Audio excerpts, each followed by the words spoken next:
Ladies and gentlemen, thank you so much for joining us today. We appreciate your attendance and your willingness to cover what is an ongoing and very important topic of interest, I think, for the citizens of the state of Utah and especially those here in Salt Lake City and Salt Lake County.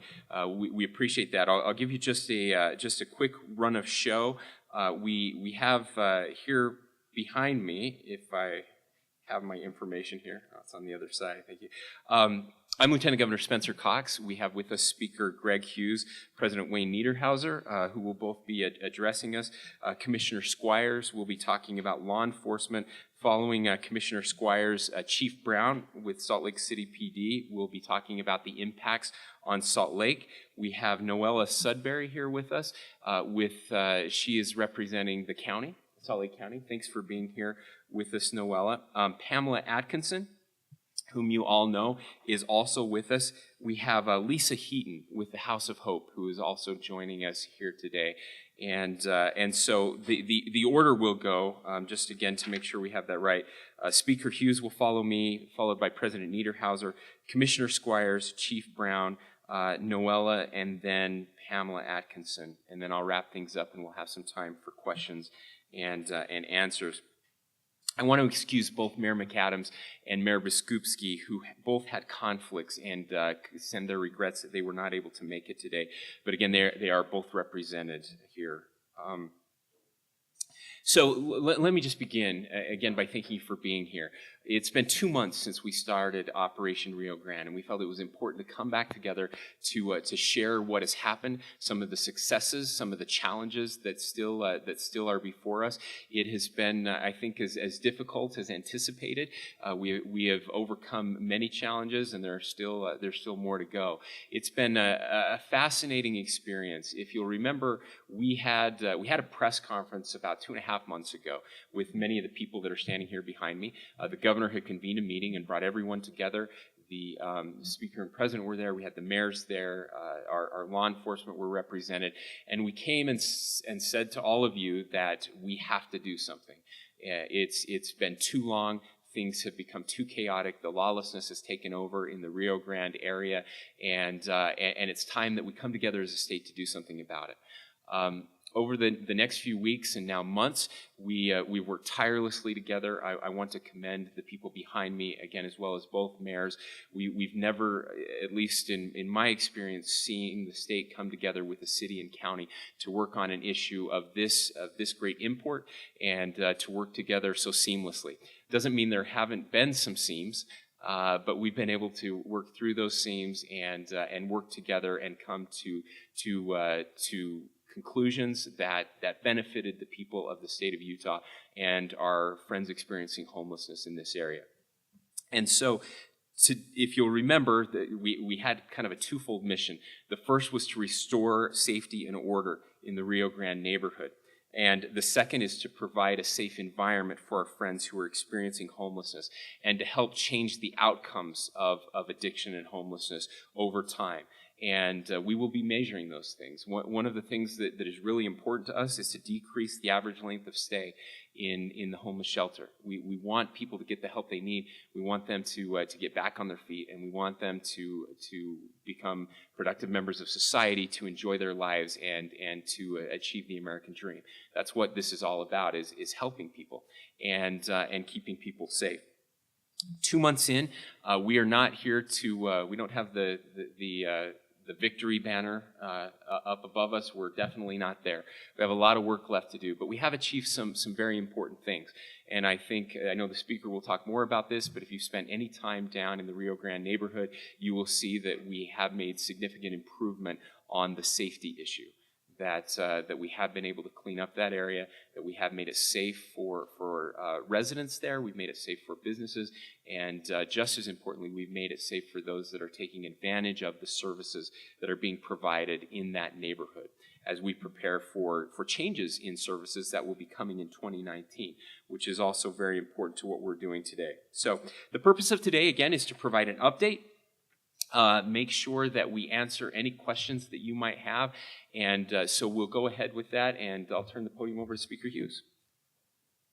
Thank you, Lieutenant Governor. I just want to say, when you do something hard, maybe it's like, I don't know, if you're going to the gym, if you're doing something that you're dreading, but you knew it was good for you, and you get through it, you're so glad you've done it, and you're better off for having gone through the experience. I can't tell you, that is my takeaway as a policymaker, as a public servant.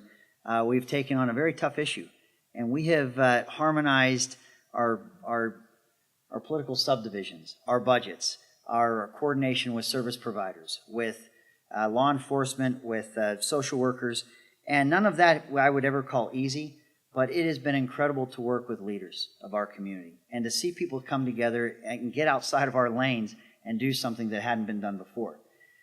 What I would ask everyone here to do, I think one of the reasons why this became such a dangerous area and where barriers to services were becoming real, where even people that were willing to volunteer were starting to not want to volunteer in the area because of dangers or barriers to access those services for fear of crime and violence and things like that.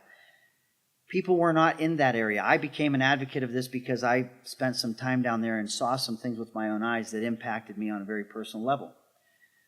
I think that when we don't see those things, we don't know what we don't know. And I think that part of the reason why we had such a crisis is I don't know if Utah and all the values we have in the community and great state that we have, I don't know if the public understood some of the carnage that was going on. I want you to go back now. For the same reasons we were there and we saw it with our eyes and we held meetings with public servants and we said, look across the street and who are we looking at and can we help people if we don't know who they are? And we began this grand plan. Go to this area now. Look at the progress we're making. As the Lieutenant Governor stated, we are not finished. We have so much work to do. This is not an easy and formulaic process where you can just plug in your effort and get an expected result at the end. This has to be nimble. We're constantly readjusting and changing our approach given the circumstances that are going on. But I truly believe that if you spend any time in this area, you're going to feel a greater sense of safety. You're going to feel the social order, the safety that used to be there at one point coming back. Even little things, like when you see a popular food truck or food stand that used to be there and people used to enjoy their lunch break there that had been gone for a long, long time. When you see that arrive back, when a service provider snaps a picture and sends it to me on a text, that might sound anecdotal, but it really isn't. There are things happening down there that are making people feel safe, and particularly those that are experiencing homelessness. It's good to know that the services, the meals that are being provided, the social services that are being offered, the numbers have not declined. If anything, we've seen people that feel safer coming into these areas and getting the help they need as we have addressed the ecosystem of crime that really got to a point of crisis. So my point today is to say that I think we've got our senses that the man upstairs gave us. I'd ask you to go down there, go and talk to people, go look at the area, talk to the residents and their feelings, the people that live in that immediate vicinity. And how they feel about the changes that are being made. I think we're on a great path. And so I'm very proud of the work that we've done. I would also argue we've got challenges. We need to make sure that this area remains safe, that this is a place that if you have a great drug program in our county jail, CATS program, and you're on a great path, there had been a time that when you were coming out of the jail, and maybe before you could get with days in between, to a treatment bed, if you found yourself in that area, you could find yourself in relapse, and there are terrible stories of people that didn't make it ultimately to the continued treatment they would need. The Rio Grande area, the service providers, the services that are available, has to be a place that when you need that help, you can go without fear, that you can get the services that is the mission of those that are there to provide.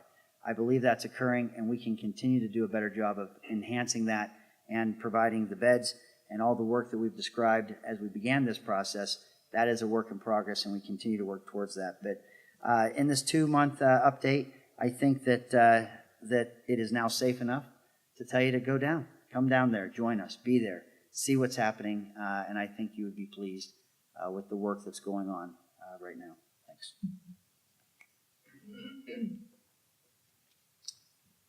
Thanks, Mr. Speaker, and thanks to all that are here today and joint effort that has taken place in and Operation Rio Grande. And yes, we have a long ways to go, but have made some significant progress. And I want to emphasize today that we recognize that the most important aspect of this operation is community and human. Homeless situation is a challenge. I think most of the people there are not there by choice. Things have happened in their lives, and they find themselves without a home and challenged. And I think it can happen to any of us. I talked to some people at the prison recently, and many of us are just a knee operation away from an addiction on opioids, and we could end up homeless. So this is a human situation that we want to handle very carefully, and we want to be very sensitive to the needs. Many of the folks there have some chronic issues, mental illness and drug abuse, and so this is the long-term challenge for us as a community, and how we handle this and we do it right, and so that we don't take dignity away from anybody, but we do it in a way that uplifts and helps them have a function now in our community, and it's going to take a joint effort. And I'm amazed at how everybody's come together, and it hasn't always been easy, and there's been some disagreement, as has been apparent. But I applaud the efforts of the state organizations that have been here and have stepped up to the plate. John Pierpont and his organization, and Commissioner Squires. The state's role in this is to be a resource to the communities who have these challenges, or are faced with sometimes overwhelming obstacles. And the state has a responsibility to step in and help in those situations. And I applaud our state organizations and also the local organizations who have worked very hard and have allowed us to come in and help them. And this is, and while it is focused a lot in Salt Lake City, there are homeless across the state. And so this is also a state issue, and that's why the state has an interest in what happens. As I mentioned, this is a human and a community issue, but financial issues follow that. And if there's any question about the state's commitment to the finances, we work together. It isn't something we can just handle as a state completely, but it isn't something that the communities can handle completely. But together, I think we can handle it. And that's the commitment we have. We had a special session recently to show that we're willing to step up to the plate as a state and make sure things are happening. And we'll continue to have those discussions, I think, as we get into the session. We know what the numbers are, and though they're maybe daunting and challenging, we're going to do everything we can to work with our partners to make sure that the resources are there to continue the effort we have with Operation Rio Grande, because we can't give up. We have to continue to have the energy and vigilance that we have, and I believe with that commitment that we will be successful in the long run. So thank you.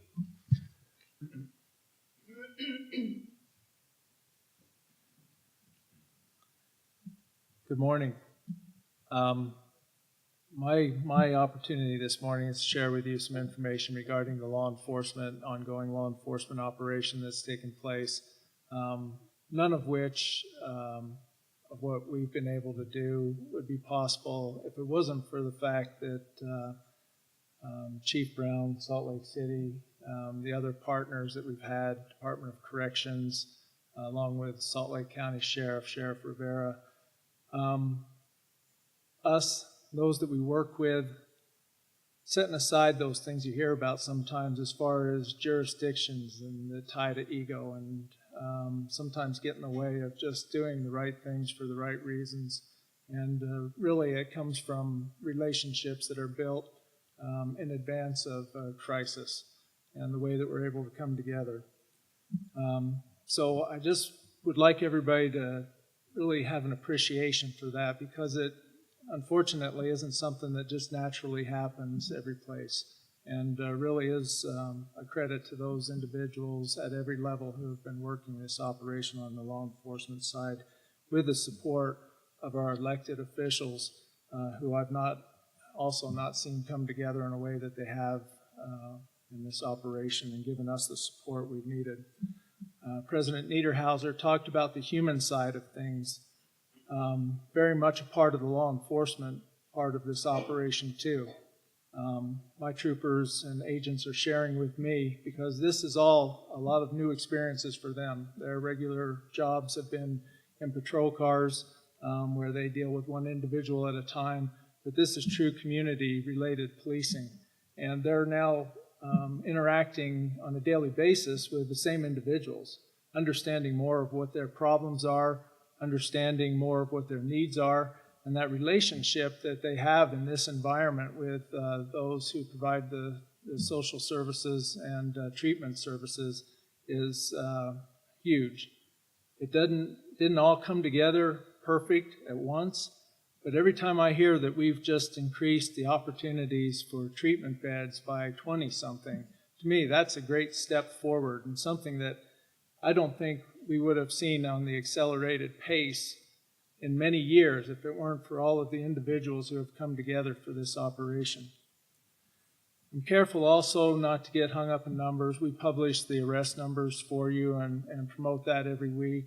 We've now arrested since August 14th over 1,600 arrests that have been booked into the Salt Lake County Jail for various reasons. But I will share with you that you heard Chief Brown and I talk from the very first press conference about intelligence-led policing and how that works. What that is taking information that's lawfully available to our officers and putting it together with some analytical opportunities and making sure that we leverage the information that we get to be as effective as we can possibly be. To date, there's been 9 search warrants served everywhere from around the Salt Lake Valley up to Ogden that have resulted in 40 individuals being arrested from those search warrants. There's also undercover activity that's taken place and working with confidential informants that also is producing arrests related to the drug trafficking that's been going on in that area. And those numbers to date are about 35, and I've been informed that just 7 of those related undercover arrests have been in the past week. So that gives you the feel for how this is an ongoing operation. All of this is done to disrupt the drug trafficking that was taking place in that area. Lastly, I want to just talk about outreach. You saw us in the beginning communicating with those residents that live in and around Rio Grande, with the business community. But our folks from the law enforcement side have had 3 meetings. There's another one scheduled that are talking directly to those individuals who are receiving the services that are available through the road home and through St. Vincent's. And overwhelmingly what we're hearing, because most of it requires us to listen and to consider what we're hearing and how we do things, is thanking us for what's happening on the outside and making things safer for them, but also asking that we can continue that and be able to provide those services in a way that we have been, which is really dealing with the human element that's involved here and dealing with people in what I've referred to, Chief, in our discussions, as not just an overwhelming presence that puts on blinders and just says that I'm going to make this many arrests today, but really have that opportunity to interact with people one-on-one and find out what's going on in their world and what is something that they can do that will make a difference for them today and for others in the future. And so I'm honored to be a part of this team and so proud of the work that's being done by all the men and women that are serving in law enforcement.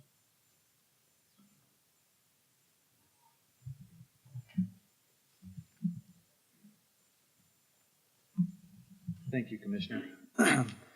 Commissioner Squires and I go back several years. We're not only have been partners on several big events, but I'm honored to call him my friend. You've heard the word opportunity spoken up here several times today. And as I thought about Operation Rio Grande, I thought opportunity really describes what is happening down there. Look, we have a neighborhood that has been looking for the opportunity to regain their quality of life, something I really feel that they felt was lost to them. We have an opportunity for those that truly need help to be connected to the service providers and the services they need to heal. And last but not least, there's an opportunity for criminals to be introduced to the criminal justice system. You know, it's been said there are three types of lies. There are lies, there are damn lies, and then there's statistics. I'm going to go into some stats today, so bear with me on this. Look, we track the crime in the Rio Grande Depot District meticulously. And when I talk about this area, I'm talking from North Temple to 7th South, from State Street to I-15, that block. We always look at that block so we can be consistent. We look at Part 1 crimes. And so when we look at Part 1 crimes and Part 2 crimes, how do you think we're doing?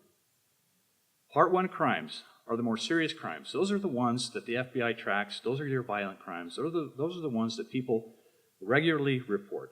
They include homicide, burglary, ag assault, motor vehicle theft, larcenies, forcible sex abuse, robbery, and arson. Serious crimes. Part 1 crimes in the last 28 days are down 24.6%. That's amazing. We've moved the needle through our partnerships and everything we're doing down there drastically. But not to be overshadowed, let me talk about Part 2 crimes. Part 2 crimes are your quality of life crimes, the ones that really affect and impact people's lives and businesses. Those are drug violations, public intox, forgeries, vandalism, simple assaults, and trespassing. Part 2 crimes are down 58% in the last 28 days. That's amazing. That speaks to the opportunity for those businesses and residents to enjoy a quality of life that they thought, I promise, I've talked to them, and they've pleaded with me for years. I really think that this was something they felt was out of their unattainable. But this is not about arrests. This is not about stats. This is about compassionate outreach. And the outreach that goes into Operation Rio Grande is second to none. We, since starting Operation Rio Grande, our social workers, the Division of Workforce Services social workers, have partnered up. It's a great team. In fact, they're invincible. I mean, they are great. They have gone out into the field 217 times and done hand-to-hand, face-to-face contact of outreach. 1,994 people have walked through the front door of the CCC, the Community Connection Center. That's amazing. Look, when people were saying all those that truly need help were being dispersed into our communities, I'm telling you, the need for outreach and the need for help has probably increased. And so, as we move through this program, we've talked about being nimble and being able to think on our feet. We have gone into a new pilot program in our social worker program. We call it hang on, I don't want to mess this up. Co-responders. We are now taking a social worker and an officer and going out into the field. So if there are those that have been dispersed into communities down by the river or anywhere else they may be, they are now being sought out by this co-responder unit. They have, in the last 4 weeks, in going out 4 days a week, they have contacted 115 people face-to-face and provided them with some type of service. They've actually taken 30 patrol calls, so we now see social workers doing patrol calls. That's awesome. But again, that speaks to the compassionate side of Operation Rio Grande. Again, the proof is in what's happening. Just this week, we've had 4 people that have been chronically homeless, high utilizers of services, have been lined up for housing. 3 people this week have been put into residential treatment. And so I go back to opportunity. This is an opportunity for a neighborhood to reclaim its quality of life. And we hear that, and I've heard that numerous times from the people as I walk the streets. I think it's really interesting we had a kind of there's a motel down there that has regular occurring, that they have guests that come back. And they've come back in to visit and stay after having been visitors before Operation Rio Grande. And they walk up to the front desk and they say, "What's happened? What's going on?" They noticeably have seen a difference. And so with the partnerships and the collaboration that you see up here, we truly are making a difference in Operation Rio Grande. Thank you.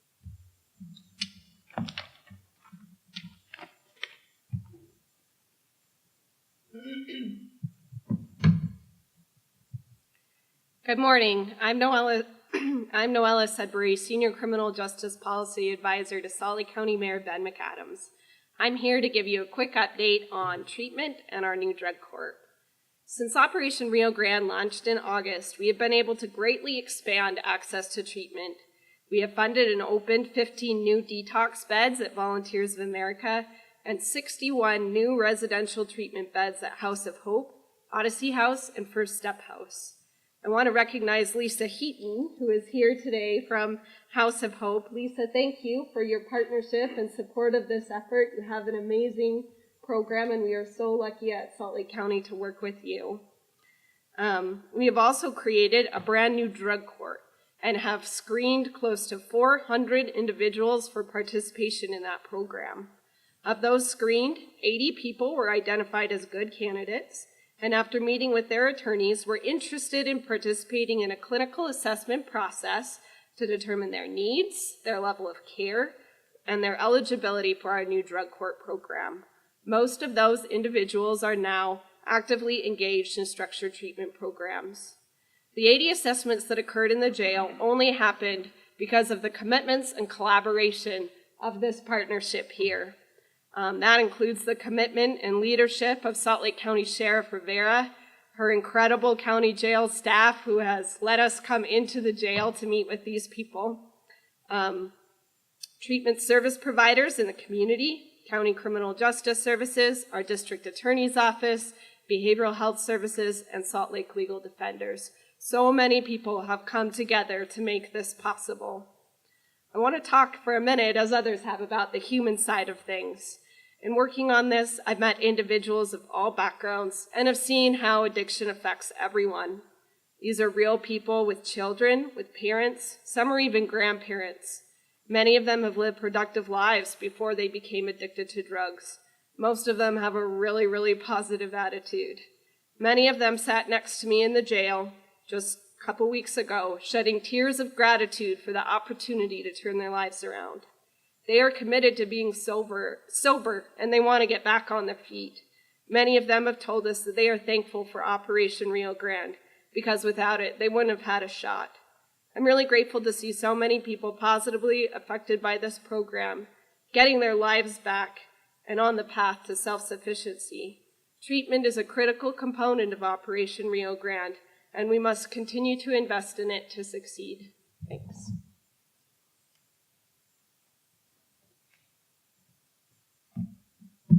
Good morning. My name's Pamela Atkinson, and one of the things I did on the 13th of August was to do a walkabout in the Rio Grande, where I saw open drug deals and open shooting up and people using all over the place, people sick, and people obviously needing hospitalization treatment. I've continued the walkabouts, and the last one I did last Friday, what a complete contrast. There are people who are smiling. There are people who are saying, "Hey, Pamela, we are so grateful that this is now a safe area." I know a lot of emphasis has been placed on the law enforcement, but that was absolutely necessary because the wrong people were down there. There were criminals hiding amongst our homeless friends. There were homeless people who were just too nervous to stay around. I'm seeing people now that I hadn't seen in ages. They've been camping out in the boondocks. But there are people coming in and saying, as they said to me last Friday, it is so much safer. And for some of our mentally ill homeless people, it's a quieter, less distressful environment.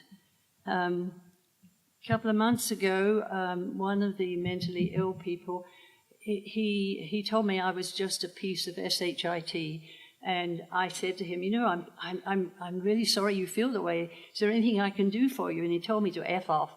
And, you know, I didn't know how to do that exactly, so... Those cameras are on. I don't know if you know this. This is being filmed. So I took off scratching my head and realizing that environment was so bad for him. But guess what? A week ago, we started talking, and he finally told me the one thing he needed was to get a certificate for his dog as a companion dog so that he could go into the shelter at night and get other services. And that's what he has now. And he gave me a smile and gave me a hug. Yes, he still needs treatment, but he's somewhat quieter now because of the environment down there. There has not been a decrease in the number of people coming into the shelters. The road home had 531 single men that stayed in the shelter on Monday night, close to what it was last year, and just over 200 women. The number of women has ticked up just somewhat. And then Thursday night, when I was at St. Vincent de Paul, they served just over 500 meals.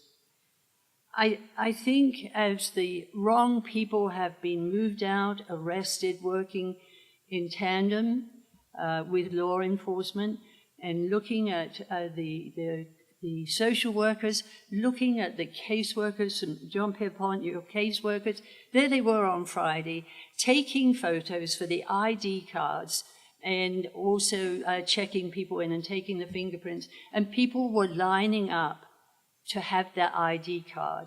And I can't tell you how many people proudly came up and showed me their ID card. And we discussed whether their photos were flattering or not. But that's what they were interested in. For the last couple of weeks, I've been handing out Halloween candy, which I do at this time of the year. But this time, it's different. The people expressed pleasure that I would buy candy for them, not leftover candy from Halloween, but just buy it for them. They were so grateful. So I'm afraid people may have been putting on weight, and I've given business to the dentist, but the gratitude that people are expressing openly now. I'm not unsafe anymore walking down Rio Grande, and people are saying, hey, Pamela, as they once used to 10, 15 years ago. And they're saying, any more Halloween candy, Pamela?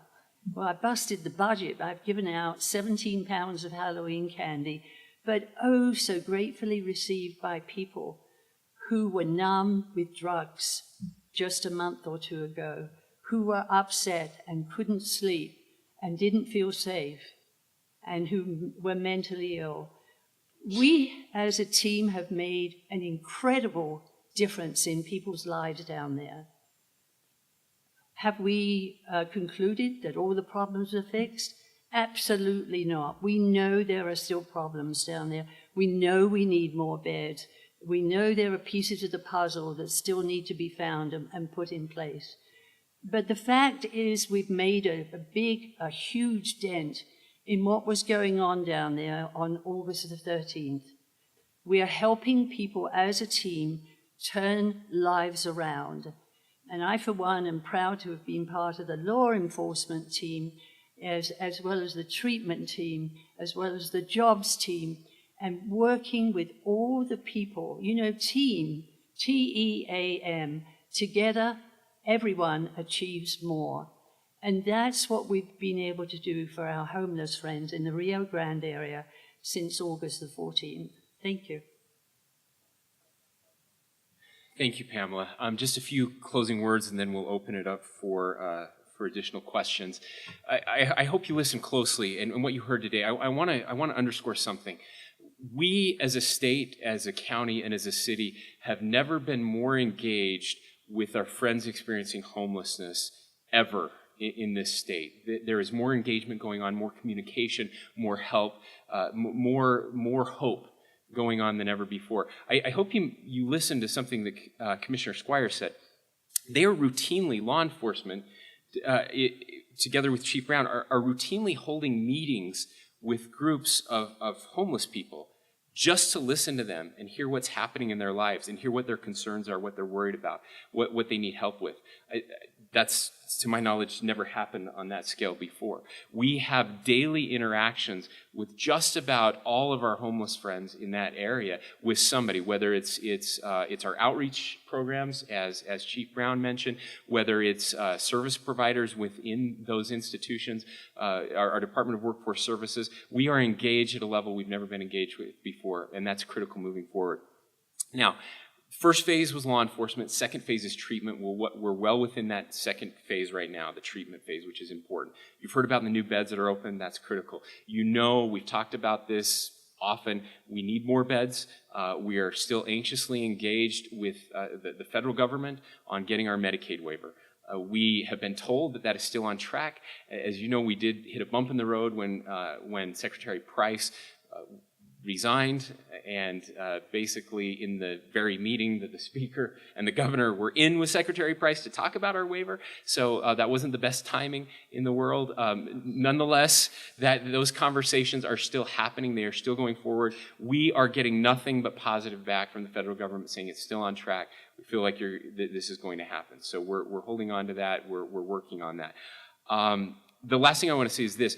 The third phase is the dignity of work phase. We will be holding another press conference in the next 2 to 3 weeks to announce the entire program on the dignity of work piece. But this is critical. I will tell you that in that last phase, as it's coming together, we've identified three kind of different buckets, three different groups of people that we will be working with, and different programs within those three groups. The first is pre-employment. These are for individuals, many of whom we've been talking about today, in need of drug court, sober living, homeless services, and in some cases jail time. And before that, we can get them moving forward, and they're willing to make some changes in their lives to be willing to enter the workforce. The second phase we're referring to as the dignity activities, and those are for individuals that are not ready for permanent employment, but there are things that they can start doing. They can start participating in pre-employment activities, such as volunteerism, internships, trainings, workshops, mentorships, and skills development. And so we're very excited to enhance and grow that piece, something we haven't focused on as much as we should have here in the state of Utah. The third phase are those that are work ready. They've lost their jobs, they're homeless, but they're very capable of going to work tomorrow. And individuals that have completed a work-ready evaluation, ready for employment, and we're working with employers who will be providing those jobs, and we're excited to make some of those announcements as well. So we're working with private and public partnerships to build out these three different areas. Again, we'll be announcing something in the next 2 to 3 weeks as we complete that plan. In the meantime, I want you to know that we're not just waiting for that. We are moving forward and have been constantly. Workforce Services has intensified its operations in the area with workshops, trainings, and case management for those in need of employment services right now. And I would be remiss, there have been a lot of thank yous going around. A lot of people deserve thank you. Nobody deserves more thanks in all of this than John Pierpont with Workforce Services. It takes somebody to actually do stuff. We talk about stuff, and somebody has to actually do it, and he's done it. And his team, from top to bottom, have been incredible. We can't thank them enough for everything they've done to make this a reality. With that, we've talked too long. We do have some time for questions, and I'm sure you probably don't have any, but in case one or two of you do, we'll go ahead. In the very first press conference we had, we told people we know what will happen, that there will be some dispersion that happens, and sure enough, that's been the case. We also were committed additional resources to help with that dispersion. And we have done that. Commissioner Squires and his team, working with Salt Lake City PD and working with the chiefs. They just had a meeting a few days ago with all of the chiefs throughout the valley, and they're talking about that. They're looking at crime rates, they're looking what's happening, and we have mobile teams that once a call comes in, they go out and they work, help people to come back in. If there's criminal activity happening, arrests are being made. So we knew that would be a product of this and will be for some time. So that's not a surprise. The second piece of this, though, and It's like if you've ever bought a car and suddenly noticed there were cars just like the one you bought all over the streets that you had never seen before. That's happening a little bit with Operation Rio Grande. Let me give you an example. We are cleaning up encampments along the river, and that's gotten a lot of press recently. Those are encampments that have been there for 5 years, 10 years. They've been there for a long time. People weren't noticing it or talking about it. We have had paddlers outside of City Creek forever. That's not a brand new thing that just happened the last 2 months. Now, there are increases in some areas, but what has happened is because we've been drawing so much attention, and we appreciate that, and that's why you're all here today, is to give attention to this, suddenly people start to notice things they weren't noticing before. And that's a good thing. I think it's helpful that we notice that. And so we want to be clear that homelessness is not just an issue in Rio Grande. It's an issue in all of our cities. Here in the state, and it's something. There was a meeting held yesterday. The county commissioners in Utah County had a big discussion about homelessness in Utah County and what's happening down there. And so this is a great opportunity for us to redouble our efforts, to work with our partners in other jurisdictions, to make sure that they're being part of the solution as well, that this isn't just a problem that's being dumped on Salt Lake City or Salt Lake County. Anything else, Commissioner, Chief? Yeah, everybody wants to say something. We'll jump in. Yeah, We're go ahead. probably going to say the same. We just need to make sure that people do not give to panhandlers. Some of the public, I see them giving to panhandlers, and they say because of their church beliefs or what have you, they feel they have to. And I try to remind people that if they give $1 to a panhandler, that may be enough for him to go and buy the fentanyl or the crack cocaine or the heroin, and that may be the fatal dose that he or she will die from. We need to say no to panhandlers and offer help in many other ways, which, for your information, many of them just refuse. They say, I don't want food, I just want the money. And it's so obviously for drugs. But we do try to send them to all the different services, but most of the time they refuse. Just real quick, that was the reason for this deployment new strategy with social workers and police officers, because when people call, they can now deploy to the problem or the issue or the person, and instead of just police officers saying, you need to move along, we have a social worker or somebody that can say, what is it you need so you don't have to sleep in this stairwell? Or what can we do to help you out of this situation? That's why we've kind of gone to this new model, and I think it's going to prove to be very successful. And then I just wanted to reiterate one point. On those CompStat numbers I talked about, people may say, look, crime was really high and you've brought it down this much. Those 28 days are the last 28 days compared to the same 28 days of last year. So it's a much better model to measure where we're at.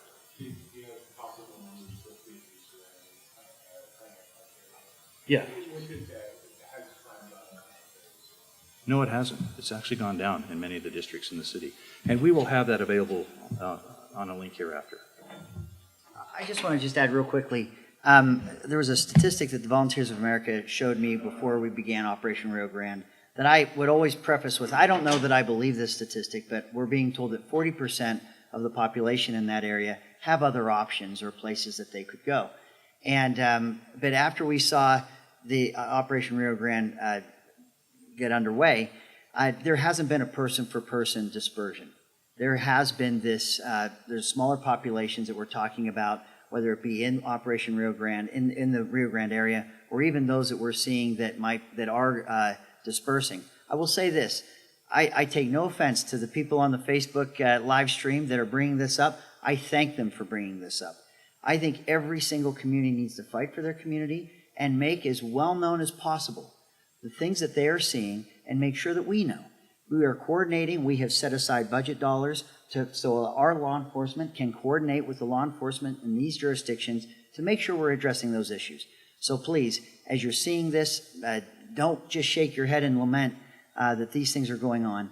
Engage and please communicate with us because we're on the same team and we want to address the issue of dispersion. Is it just a 911 call or? Chief, Yeah, 911 if it's emergency, 799-3000 is not. 799-3000 is the number. Yep, thank you. Thank you. Yes, please. I think I can answer yes to most of your questions, but qualify it. One thing that we're doing is looking at hotspots. And so I think it was Speaker Hughes that mentioned the food truck that's in the area now. But same for drug dealers. I mean, it's a business model for them. They have to have clients who want and have money to purchase the drugs. So they're going to surface someplace that will create a hotspot. And it usually doesn't take very long for our officers to understand where that's at and be able to address it. You may not see it. One case may be immediate arrest because of on-view things that they see taking place. But a lot of times we're looking for making a bigger impact on those drug trafficking organizations.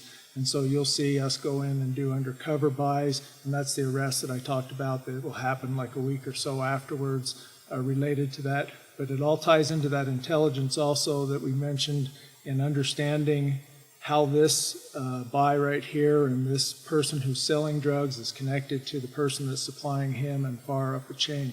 I expect that before too long, we'll hear from our partners at the DEA on how the work that's going on here is having an impact to a larger scale, and I'm looking forward to that. But I will say one thing while I have this opportunity. I refuse to say that we can't do anything about the heroin. It's been referred to as a heroin epidemic in this country, and especially in our state. There are things we can do, and it's a combined effort by all of us, and it's not just in Salt Lake City, but it's statewide. And it is going after those individuals who are making a lot of money by selling their drugs in this state and in our neighborhoods and our communities. And we have, last time I got numbers, about 36 fellow Utahns that are dying in a month from opioid overdoses. We see it down in Rio Grande. It is troubling. But all of us working together and law enforcement going after those individuals will make it hard for them to be able to be successful here, which will disrupt them, will cause them, because of their business model, to look at where can they be more successful. We don't want to push it into our neighboring states either. We have some efforts that are going on as we speak to share information from what we're doing here with our neighboring states and to combine our efforts in a coordinated effort. There is so much going on right now, but we refuse to just say, hey, people are going to use drugs. Every time we allow more and more drugs to come into this state, that's more and more opportunities for people to get hooked on those drugs and to ruin their lives. And so we will do everything we can. Let me just add one thing to that, Commissioner. We do know that the drugs are getting more expensive, which is one way to show that we have had some disruption down there and makes it harder to obtain. And again, people have to go looking for it now where it was just available. And why that matters is this. We just talked about people getting sober. And if you've talked with addicts who want to turn their lives around desperately, if they're forced to walk through a neighborhood, walk through an area where people are actively using and offering it to them, and yet they're trying to stay sober, they're trying to get their lives together, that's impossible. That's, asking an alcoholic to go get treatment in a bar. That's not fair. And so that's why we had to clean this up, so that people, as they get out of jail, as they use these services, as they need help, they're not faced with that choice every single day. Now, some of them will choose to go find it, and they'll still be able to find it. The last thing I'll say is this. I worry about this operation that we're putting so much emphasis on ending drug use and arresting people, and it's critical. It's absolutely critical. I've talked about this so much. You have to have consequences. We didn't have consequences for too long, and it led to a zombie land. And there is no compassion in what was happening. If you think that was compassionate in Rio Grande 2 months ago, then you don't know what compassion is. But I will say this. If that's where our focus ends, we have a never-ending supply of new people who are getting addicted to drugs every day. We will never be able to keep up with enough treatment beds. We will never be able to keep up with enough jail beds unless and until we stop the addiction at its source. Part of that, the speaker and I have both been very vocal about this. Drug companies have to get their crap together, and I think they bear a responsibility for this. Whether it's a legal responsibility or a monetary responsibility, it is a responsibility.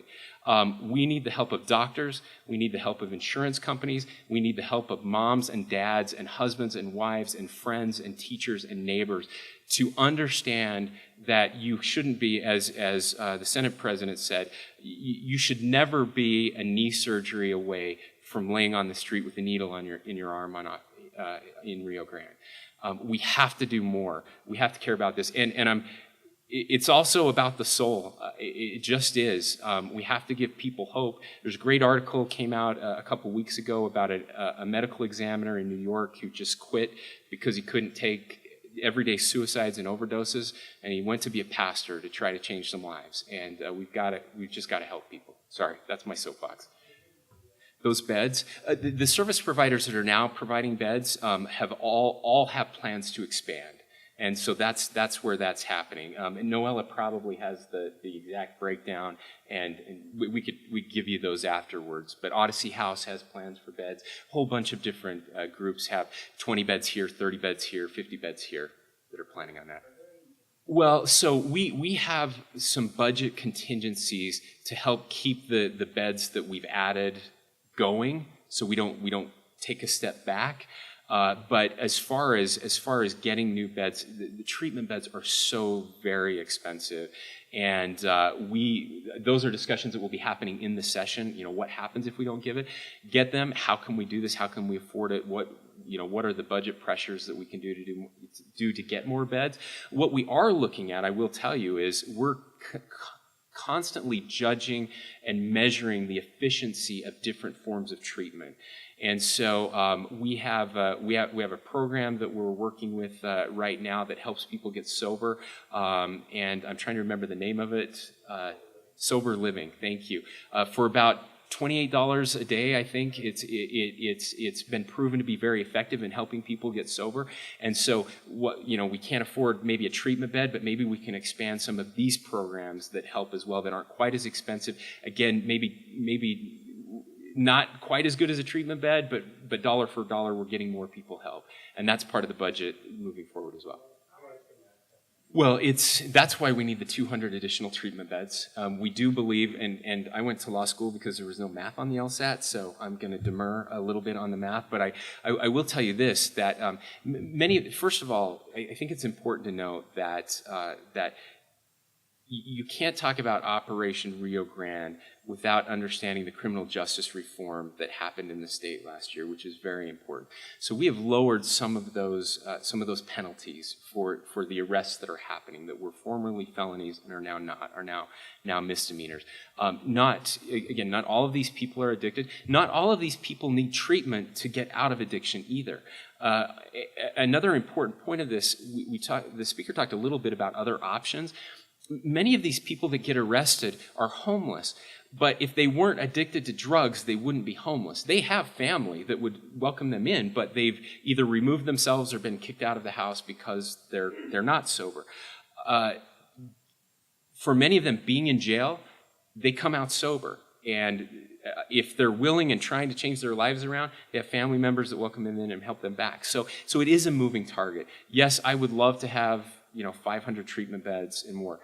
But this is the situation we're dealing with. So that as soon as we get somebody healthy, we get them out of a treatment bed, that's a treatment bed that's now open for somebody else to come into. And the hope is that over the next 2 years, we'll take those numbers from 1,600 and we'll start to chisel them away down to where now we're at a sustainable level with the new treatment centers, the new resource centers is the right term, for the people that need help. And we're changing that entire model. Yeah, please.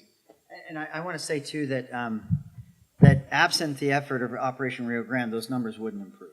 It wouldn't be that we would have more treatment beds and those that need the treatment or access to those beds. I would argue that as hard as that is, and if that number isn't a person per person, we're closer to be able to provide critical care for people than we would absent a kind of comprehensive effort that you see here. So I think that's a good thing.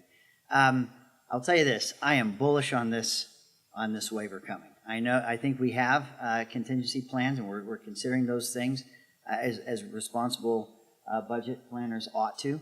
But Seema Verma, who heads CMS, when we met with Secretary Price, we met with her at length as well, and she is intimately aware of Utah's circumstances, and she's on the short list to potentially take Secretary Price's place.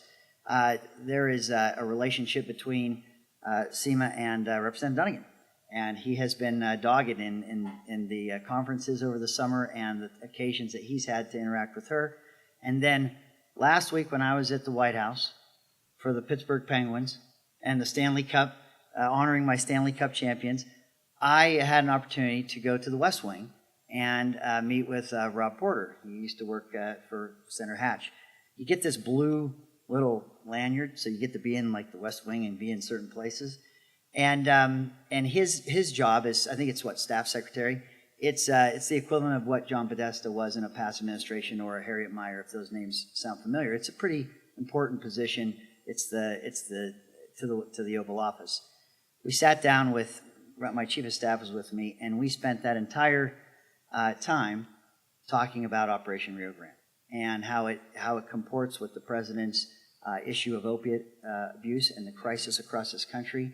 How we are, to use transportation terms, a shovel-ready state with not a macro 30,000 feet above the ground effort here, but with real examples of real people that this will immediately help.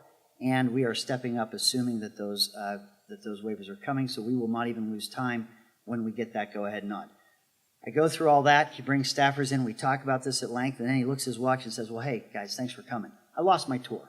I lost my whole tour of that place talking about this effort. So the trade-off better be that we're getting these waivers here at the end of October. So. I don't know that we've had any formal discussions about that. Of course, that would be a question for the AG's office. But again, I think there are a lot of people that bear responsibility for this, and I think we have to engage. I will just underscore, I very much appreciate the efforts that have been announced recently by IHC to limit the amount of opioids being prescribed, and to make some efforts there to change the things. I will tell you that we are also working with our system that tracks opioid prescriptions to update that in a way that makes it less easy for people to kind of trick the system. There's some ways to doctor shop without getting into the system, and ways to beat that. So we're looking at ways to use modern technology better, so that doctors are taking advantage of this system, so that they're able to communicate and understand who's prescribing what to whom, so that we can cut down on those types of abuses and hopefully again stop the flow before it starts. Yeah, we're right on track. In fact, we had a meeting this morning with the fiscal analysts from the legislature. Our team met with them, and so far we're right on track. We have a meeting with the Governor's Office of Management and Budget with Chris Cox later this afternoon to talk about it as well. But yeah, we're absolutely right on track with what we had projected before, almost to the penny. So yeah, we're in good shape. Okay, thanks everyone.